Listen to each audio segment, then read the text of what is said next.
येथे फक्त बाहुल्यांची दुरुस्तीच केली जात होती.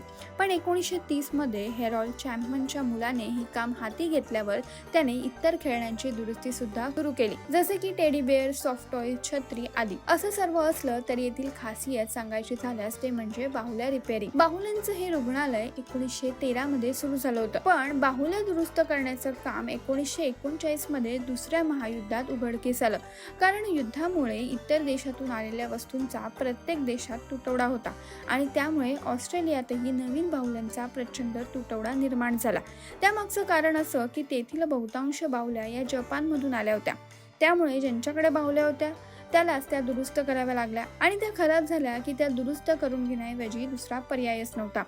डॉल हॉस्पिटलचे सध्याचे संचालक जोफ म्हणतात की जेव्हा एखादी मुलगी आपली लाडकी बाहुली परत घेण्यासाठी हॉस्पिटलमध्ये येते तेव्हा मुलीच्या चेहऱ्यावरील हास्यापेक्षा आमच्यासाठी दुसरं काही महत्त्वाचं नसतं.